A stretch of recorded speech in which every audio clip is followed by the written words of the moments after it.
नमस्कार.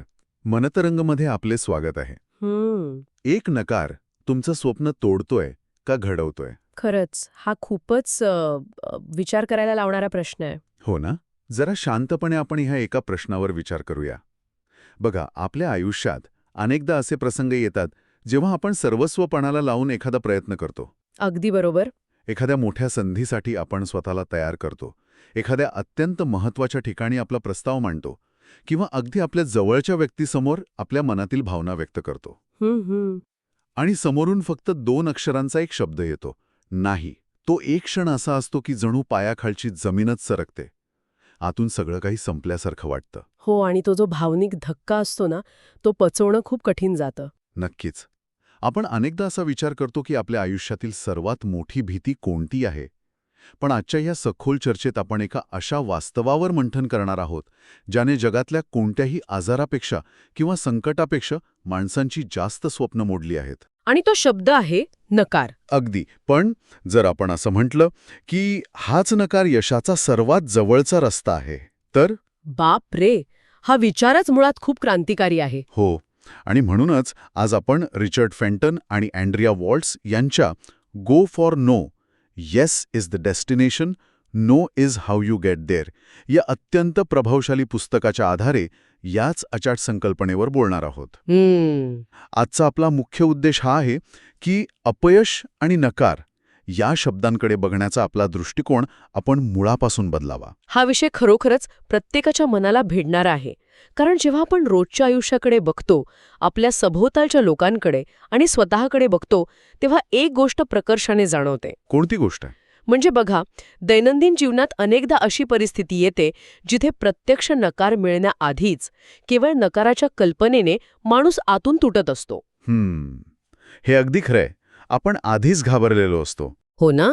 एखाद्या महत्वाच्या नोकरीच्या इंटरव्ह्यूला जाण्यापूर्वीची ती अस्वस्थता असू दे, मोठ्या उत्साहाने सुरू केलेल्या व्यवसायात क्लायंट्स मिळवताना येणारा ताण असू दे, किंवा नातेसंबंधांमधील दुरावा असू दे. नक्कीच, किंवा मग सतत इतरांशी होणारी आपली तुलना असू दे, या एका नाही या शब्दाचा संभाव्य आघात इतका खोल असतो की माणूस प्रत्यक्ष कृती करण्याआधीच स्वतःवर संशय घेऊ लागतो. आणि इथूनच मग एका अत्यंत घातक दुष्टचक्राची सुरुवात होते. म्हणजे मला सांगा, नकार ऐकण्याच्या भीतीने माणसे नवीन कामे पुढे ढकलतात, ज्याला आपण आजच्या भाषेत प्रोक्रॅस्टिनेशन किंवा कामचुकारपणा म्हणतो. हो. आणि तो अनेकदा आळस नसून ती एक प्रकारची भीती असते. एखादा महत्वाचा ईमेल पाठवायचा असतो, एखादा महत्वाचा फोन करायचा असतो. पण समोरचा काय म्हणेल, त्याने नाही म्हटलं तर माझा अपमान होईल का? अगदी हेच. या विचाराने आपण ते सेंड बटन दाबायला किंवा तो फोन उचलायला घाबरतो. रात्र आपण ओव्हर थिंकिंग करत बसतो. आणि माणूस हळूहळू आपला नैसर्गिक आत्मविश्वास गमावतो. तो एका कायमस्वरूपी तणावात जगतो. हे ऐकताना साहजिकच असं वाटू शकतं की अरे, हे तर अगदी माझ्याच आयुष्यात घडतंय. हो ना, प्रत्येकालाच हे रिलेट होईल असं आहे. पण यातून बाहेर पडायचं असेल तर आपल्याला एका मूलभूत प्रश्नाचं उत्तर शोधावं लागेल. आपण नकाराला इतकं का घाबरतो? नकार म्हणजे सर्व काही संपला असं आपल्याला का वाटतं? खरं सांगू तर या प्रश्नाचं मूळ आपल्या बालपणात आणि आपल्या शिक्षण व्यवस्थेत दडलेलं आहे. म्हणजे कसं? पुस्तकातील मुख्य पात्र असलेल्या एरिक ब्रॅटन याच्या उदाहरणातून हे खूप उत्तम प्रकारे समजून घेता येतं. एरिक हा एक साधा प्रामाणिक सेल्समन असतो, जो आपल्यापैकी बहुतेकांसारखाच नाही ऐकायला प्रचंड घाबरत असतो. पुस्तकातून आपल्याला अशी एक संकल्पना समजते की आपण सगळेच अपयश आणि यशाच्या एका अत्यंत चुकीच्या मॉडेलमध्ये जगतोय. एका भ्रामक कल्पनेत. अगदी. शाळेत असताना आपल्याला शिकवलं जातं की 100 गुण मिळवणे म्हणजे यश आणि 0 गुण मिळवणे हो, त्यामुळे आपल्या डोक्यात एक नकाशा तयार होतो. बरोबर. म्हणजे आपल्याला असं वाटायला लागतं की आपण एका रेषेच्या मध्यभागी उभे आहोत. बरोबर. आणि जर उजव्या बाजूला यश असेल तर त्याच्या अगदी विरुद्ध दिशेला डाव्या बाजूला अपयश आहे. आपण त्याला एक मॉडेल बनवून टाकतो. यश मध्ये आपण आणि दुसरीकडे अपयश. अगदी तसंच. आणि या मॉडेलचा सर्वात मोठा धोका असा आहे की साहजिकच आपल्याला वाटतं की यशाकडे जायचं असेल तर अपयशापासून लांब पळालं पाहिजे. हो, जेवढे अपयशापासून दूर जाऊ तेवढे आपण यशाच्या जवळ पोहोचू, अशी आपली ठाम समजूत असते. त्यामुळे आपण अपयश टाळण्यासाठी स्वतःला एका सुरक्षित कवचात बंदिस्त करून घेतो. आपण रिस्क घेणंच सोडून देतो. पण पुस्तकात मांडलेला विचार ह्याच्या पूर्णपणे विरुद्ध आहे. पुस्तकानुसार हे मॉडेलच मुळात चुकीचं आहे. खरंय. खरं मॉडेल हे विरुद्ध दिशांना नसून एका सरळ रेषेत असतं. म्हणजे आधी आपण, मग अपयश आणि त्यानंतर यश. म्हणजेच अपयश आणि यश या दोन वेगवेगळ्या दिशा नाहीतच. आपण जोपर्यंत त्या अपयशाच्या थांब्यावर पोचत नाही, त्यातून मार्ग काढत नाही, तोपर्यंत आपण यशाच्या मुक्कामावर कधीच पोचू शकत नाही. हा विचार समजायला सोपा वाटला, तरी पचवायला खूप कठीण आहे. हो, कारण आपण अपयशाला एक भिंत मानतो. पण प्रत्यक्षात तो एक पूल आहे. याच संकल्पनेला अधिक स्पष्ट करण्यासाठी पुस्तकात लहान मुलाचं बिली नावाच्या एका पात्राचं आणि कुकीचं म्हणजेच बिस्किटाचं एक अतिशय सुंदर रूपक वापरलंय. अरे वा, हे खूप छान उदाहरण आहे. आपण सर्वांनी आपल्या घरात किंवा आजूबाजूला लहान मुलं बघितली असतील. एखादं लहान मूल जेव्हा आपल्या आईकडे जातं आणि विचारतं, आई मला ते बिस्किट मिळेल का? आणि समजा आईने त्याला नाही असं उत्तर दिलं, तर ते मूल काय करतं? ते नक्कीच निराश होऊन एका कोपऱ्यात जाऊन रडत बसत नाही. आईने मला नकार दिला, माझा अपमान झाला, आता मी या घरात कधीच बिस्किट मागणार नाही, असा विचार ते मूल करत नाही. अगदी बरोबर. ते मूल पुन्हा आईकडे जातं, का नाही, मला पाहिजेच आहे. आई कदाचित थोडी चिडून म्हणते, मी एकदा सांगितलं ना, नाही मिळणार. तरीही ते मूल थांबत नाही. हो, ते आपली पद्धत बदलतं. कधी गोड आवाजात मनधरणी करतं, कधी रडण्याचं नाटक करतं. आणि शेवटी आई कंटाळून का होईना पण हो म्हणते आणि त्याला ते बिस्किट देते. या साध्या उदाहरणातून एक अत्यंत सखोल मानसशास्त्रीय सत्य समोर येतं. लहान मुले नकाराला वैयक्तिक अपमान मानत नाहीत. नाही मानत. नाही ऐकल्याने त्यांचा अहंकार किंवा इगो दुखावत नाही. त्यांच्यासाठी नाही हा शब्द फक्त एका संवादाचा भाग असतो, त्यांच्या अस्तित्वाचा प्रश्न नसतो. हो. हे ऐकताना मनात असा विचार येतो की मोठे झाल्यावर आपण ही जिद्द आणि हा निरागसपणा का विसरतो? कारण जसं जसे आपण मोठे होतो तसं तसं समाजाचे, प्रतिष्ठेचे आणि काल्पनिक भीतीचे अनेक स्तर आपल्या मनावर साचत जातात. करे, आपण भूतकाळात मिळालेल्या नकारांना स्वतःच्या ओळखीचा भाग बनवून टाकतो. मला वाटतं या मानवी मानसिकतेचे आणि आपण स्वतःभोवती उभ्या केलेल्या अदृश्य भिंतींचे विश्लेषण करण्यासाठी एक प्रसिद्ध प्रयोग आहे. काहीतरी माशांवर केलेला प्रयोग, बरोबर? होय, तो पाईक माशाचा प्रयोग आहे, ज्याला पाईक फिश सिंड्रोम म्हणतात, आणि तो मानवी स्वभावावर अचूक प्रकाश टाकतो. काय आहे तो प्रयोग नक्की? तर या प्रयोगात शास्त्रज्ञ एका पाण्याच्या पेटीत एक पाईक मासा ठेवतात. आता हा मासा नैसर्गिकरित्या शिकारी असतो. त्याच पेटीत काचेच्या एका पारदर्शक पडद्या पल्ल्यात त्याचे भक्ष्य असलेल्या काही छोट्या माशांना सोडले जाते. पाईक मासा त्या भक्ष्याला बघतो आणि त्यांना खाण्यासाठी वेगाने झेप घेतो. पण मध्ये तर काच असते ना? अगदी बरोबर. आणि त्या काचेवर त्याचे नाक जोरात आदळते. त्याला शारीरिक वेदना होतात आणि धक्का बसतो. बापरे. तो काही वेळ थांबतो, पुन्हा प्रयत्न करतो, पुन्हा वेगाने काचेवर आदळतो. म्हणजे तो सतत एका अशा अडथळ्यावर आदळत असतो जो त्याला डोळ्यांनी दिसत नाहीये, पण त्याचा अनुभव मात्र वेदनादायी आहे. हो. आणि काही काळानंतर एक अत्यंत धक्कादायक गोष्ट घडते. तो मासा त्या काचेवर आपटून प्रयत्न करणे कायमचे सोडून देतो. अरे रे. तो फक्त आपल्या मर्यादित जागेत एका सुरक्षित कोपऱ्यात गोल गोल फिरत राहतो. आता ह्या प्रयोगाचा सर्वात महत्वाचा आणि अस्वस्थ करणारा भाग असा की काही दिवसांनी शास्त्रज्ञ ती मधली काच हळूच काढून घेतात. म्हणजे आता अडथळा नसतो? नाही. आता त्या माशाला भक्ष्यापर्यंत जायला कोणताही अडथळा नसतो. पाणी मोकळे असते, पण तरीही काय? तो पाईक मासा त्या अदृश्य मर्यादेच्या पुढे कधीच जात नाही.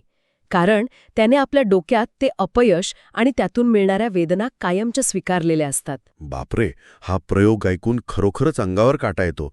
कारण जर आपण प्रामाणिकपणे स्वतःच्या आयुष्याकडे बघितलं तर दैनंदिन आयुष्यात आपणही याच पाईक माशासारखे झालो आहोत. अगदी 100%. भूतकाळात मिळालेल्या जुन्या नकारांच्या अनुभवांमुळे आपण स्वतःभोवती एक काल्पनिक भिंत उभी करतो. मी त्या व्यवसायात अपयशी ठरलो होतो, त्या व्यक्तीने माझा प्रस्ताव नाकारला होता, माझ्या आधीच्या बॉसने माझ्या कल्पनेला हसून उडवून लावलं होतं. हो, या जुन्या आठवणींमुळे काच नसतानाही आपण नवीन प्रयत्न करणे सोडून देतो. आपण आपल्याच कम्फर्ट झोनमध्ये, जो खरं तर ट्रॉमा झोन असतो, त्यात गोल गोल फिरत राहतो. याच मानसिक साखळदंडातून माणसाला मुक्त करण्यासाठी या पुस्तकाने एक अत्यंत क्रांतिकारी आणि वरवर पाहता थोडा वेडेपणा वाटेल असा विचार मांडला आहे. कोणता विचार? तो विचार म्हणजे हो ऐकण्याऐवजी नाही ऐकण्याचं ध्येय ठेवा, ज्याला पुस्तकात नो गोल्स असं म्हटलं आहे. नाही ऐकण्याचं ध्येय? पण इथे एक मोठा प्रश्न निर्माण होतो. आपण नेहमी हो ऐकण्यासाठीच सगळी मेहनत घेत असतो. जर आपण मुद्दाम नाही ऐकण्याचं ध्येय ठेवलं तर असं केल्याने आपण स्वतःला मुद्दाम अपयशाकडे आणि नैराश्याकडे ढकलत नाहीये का? म्हणजे तुम्हाला कसं वाटतंय? म्हणजे जर मी रोज सकाळी उठून विचार केला की मला आज नकार ऐकायचा आहे, तर यामुळे माणसाचे मानसिक खच्चीकरण होणार नाही का? हा अत्यंत महत्वाचा आणि स्वाभाविक प्रश्न आहे. पण इथेच या संकल्पनेची खरी जादू दडलेली आहे. नो गोल्स माणसाला नैराश्याकडे ढकलत नाहीत, तर ते त्याला नैराश्यापासून वाचवणारी एक मोठी मानसिक ढाल बनतात. ते कसं काय? हे कसं काम करतं ते आपण समजून घेऊया. जेव्हा तुमचं ध्येय हो मिळवण्याचं असतं, तेव्हा तुम्ही प्रत्येक कृतीला स्वतःच्या अपेक्षांशी जोडता. बरोबर. अशा वेळी जेव्हा तुम्हाला नाही ऐकायला मिळतं, तेव्हा तुम्हाला अपयशी झाल्यासारखं वाटतं आणि तुम्ही दुःखी होता. पण जेव्हा तुमचं ध्येयच दिवसाला समजा 20 नकार मिळवणे हे असतं, तेव्हा तुम्हाला मिळणारा प्रत्येक नकार हे तुमचं एक यशस्वी पाऊल ठरतं. अरे वा, म्हणजे आपण स्वतःच्या मेंदूला हॅक करतोय. जेव्हा मला कोणी नाही म्हणेल तेव्हा मी निराश न होता माझ्या यादीतील एक आकडा कमी झाला म्हणून आनंदी होईल. हो ना? यामुळे नकाराचा जो भावनिक त्रास आहे, जो इगो दुखावणारा भाग आहे, तो पूर्णपणे निघून जाईल. अगदी बरोबर. यातून तुमच्या भावना आणि तुमचे प्रयत्न यातील जोडणी तुटते. तुम्ही भावनिकदृष्ट्या अलिप्त होऊन काम करू लागता. आणि याचा दुसरा एक मोठा फायदा असा आहे की हे तुम्हाला सुरुवातीच्या यशानंतर आळशी होऊ देत नाही. पुस्तकात एका सुप्रसिद्ध विचारवंताचं वाक्य आहे, success has ruined many a man. म्हणजे यशाने अनेक माणसांना उद्ध्वस्त केलं आहे. हो. होतं काय की सुरुवातीलाच थोडा यश मिळाल्यास माणसाच्या अंगात आळस येतो. तो स्वतःला मिळालेल्या कम्फर्ट झोनमध्ये अडकतो. खरंय. पण जेव्हा तुमचे नो गोल्स असतात, तेव्हा समजा तुम्हाला सकाळी पहिल्याच 2 प्रयत्नात यश मिळालं, तरी तुमचं ध्येय 20 नकार ऐकण्याचं असल्यामुळे तुम्ही थांबत नाही. तुम्ही पुढच्या 18 नकारांच्या शोधात बाहेर पडता. बापरे, यातून माणसाला सतत कार्यप्रवण राहण्याची एक प्रचंड मोठी शिस्त लागते. नक्कीच. म्हणजे थोडक्यात यश आलं तरी ते डोक्यात जाऊ न देण्याची आणि अपयश आलं तरी ते मनाला लावून न घेण्याची ही एक सर्वोत्तम पद्धत आहे. अगदी अचूक बोललात. आणि एकदा का आपण नकाराला घाबरणं सोडून दिलं की आपण नकाराच्या खऱ्या अर्थाकडे बघू शकतो. नाहीचा अर्थ कधीच नाही असा नसून त्याचा अर्थ अजून नाही असा असतो. हो, नॉट येच. या संदर्भात पुस्तकात दिलेली काही आकडेवारी खरोखरच धक्कादायक आणि डोळे उघडणारी आहे. होय. आकडेवारीनुसार तब्बल 44% लोक पहिल्या नकारालाच हार मानतात. म्हणजे पहिल्यांदा कोणी नाही म्हणलं की ते तो विचारच सोडून देतात. बापरे, 44%? हो. आणि आणखी भयंकर वास्तव हे आहे की 92% लोक चौथ्या नकारानंतर प्रयत्न कायमचे सोडतात. पण सत्य हे आहे की जगातील 60% ग्राहक किंवा मोठ्या संधी या 4 नकार दिल्यानंतरच हो मध्ये बदलतात. याचाच अर्थ असा की जो 92% लोकांचा समूह आहे ते विजयाच्या अगदी एक पाऊल आधीच हार मानत आहेत. होय. त्यांची अपयश पचवण्याची क्षमता, ज्याला आपण फेल्युअर कोशंट म्हणतो, ती तिथेच संपते. आणि ज्यांचा हा फेल्युअर कोशंट मोठा असतो तेच इतिहास घडवतात. कर्नल हार्लँड सँडर्स यांची गोष्ट सर्वांना माहिती आहे. KFC वाले कर्नल सँडर्स ना? अगदी तेच. वयाच्या 65व्या वर्षी जेव्हा लोकांना निवृत्तीचे वेध लागतात, तेव्हा ते आपली फ्राईड चिकनची रेसिपी घेऊन वेगवेगळ्या रेस्टॉरंट्समध्ये गेले. तब्बल 2 वर्ष ते सतत नकार ऐकत होते. 1000 पेक्षा जास्त वेळा त्यांनी नाही ऐकलं, पण ते थांबले नाहीत. हे खरंच थक्क करणार आहे. किंवा ॲलन बीड यांचं उदाहरण घ्या. आपण आज प्रत्येक गाडीत जे एअरबॅग्स बघतो आणि ज्याने लाखो लोकांचे प्राण वाचवले आहेत, तो एअरबॅग्सचा कायदा मंजूर करण्यासाठी आणि ऑटोमोबाईल कंपन्यांना पटवून देण्यासाठी ॲलन बीड यांना किती वर्ष लागली माहितीये? किती? तब्बल 30 वर्ष. 30 वर्ष ते सरकार आणि कंपन्यांकडून सतत नाही ऐकत होते. पण त्यांचा फेल्युअर कोशंट एवढा अफाट होता की त्यांनी हार मानली नाही. हे सगळं ऐकताना मला अचानक एका डॉक्टरचा विचार आला. जरा कल्पना करा, एक सर्जन ऑपरेशन थिएटरमध्ये आहे. तो एखाद्या रुग्णाचा जीव वाचवण्याचा आटोकाट प्रयत्न करत आहे. पण दुर्दैवाने सर्व प्रयत्न करूनही तो रुग्ण दगावतो. एका डॉक्टरसाठी हा किती मोठा धक्का असेल, किती मोठा अपयश असेल. पण तो डॉक्टर काय करतो? तो ऑपरेशन थिएटरच्या बाहेर येऊन असं म्हणतो का की माझ्या हातून एक रुग्ण गेला, मला अपयश आलं, आता मी वैद्यकीय व्यवसाय कायमचा सोडून देणार? नक्कीच नाही. तसं झालं तर जगात कुणीच कोणाचा जीव वाचू शकणार नाही. अगदी बरोबर. तो डॉक्टर स्वतःला सावरतो. तो आपल्या भावनांना बाजूला ठेवतो आणि नेक्स्ट म्हणजे पुढचा रुग्ण म्हणा, पुढचा जीव वाचवायला सज्ज होतो. खरंय. कारण त्याला माहीत असतं की एका अपयशामुळे तो बाकीच्यांचे जीव वाचवण्याचं थांबवू शकत नाही. आपणही आपल्या आयुष्यातील नकारांना अशाच प्रकारे नेक्स्ट म्हणायला शिकलो पाहिजे. एक नकार मिळाला, ठीक आहे, नेक्स्ट, पुढे चला. हा नेक्स्ट म्हणण्याचा दृष्टिकोनच आपल्याला एका सामान्य जीवनातून असामान्य यशाकडे नेऊ शकतो. आणि म्हणूनच या क्षणी आपण आपल्या चर्चेचा वेग थोडा संथ करूया. कारण आपण जी माहिती ऐकतोय ती फक्त ऐकून सोडून देण्यासारखी नाही. ऐकणाऱ्या प्रत्येकाने आता स्वतःच्या आत डोकावून पाहण्याची वेळ आली आहे. आपण सर्वांनी स्वतःला काही प्रश्न अगदी प्रामाणिकपणे विचारले पाहिजेत. होय. आपण आपल्या आयुष्यात किती वेळा फक्त एका नकाराला घाबरून लोक काय म्हणतील या विचाराने आपलं एखादं खूप सुंदर स्वप्न अर्ध्यावरच सोडून दिलं आहे. मला वाटतं आपण मोजू शकणार नाही इतक्या वेळा आपण हे केलं आहे. आपण एका छोट्याशा नकाराला आपल्या आयुष्याची दिशा ठरवण्याचा अधिकार देऊन टाकतो. अपयश हे खरंच आपल्या प्रवासाचा शेवट आहे की यशाकडे नेणारा तो फक्त एक अटळ टप्पा आहे? तो एक अटळ टप्पाच आहे. जसा महामार्गावरचा टोल नाका असतो, जिथे थोडं थांबावं लागतं, पण तो प्रवासाचा शेवट नसतो. जर आपल्याला आज हे नक्की माहीत असेल की नाही ऐकल्याने आपलं कोणतंही शारीरिक किंवा मानसिक नुकसान होणार नाही, तर आपण आयुष्यात कोणतं मोठं पाऊल उचलायला धजू. विचार माणसाला खऱ्या अर्थाने मुक्त करतो. जेव्हा भीती संपते तेव्हा शक्यतांना मर्यादा राहत नाहीत. आणि सर्वात महत्त्वाचा प्रश्न, आपला स्वतःचा फेल्युअर कोशंट किती आहे? आपण जीवनात किती वेळा पडायला आणि पुन्हा उठायला तयार आहोत? हे प्रश्न खरोखरच अस्वस्थ करणारे पण खोलवर आत्मशोध घ्यायला लावणारे आहेत. हो ना?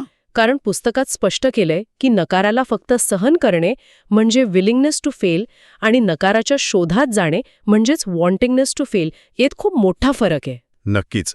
जेव्हा आपण नकार फक्त सहन करतो तेव्हा आपण एक मानसिक ओझं वाहतो.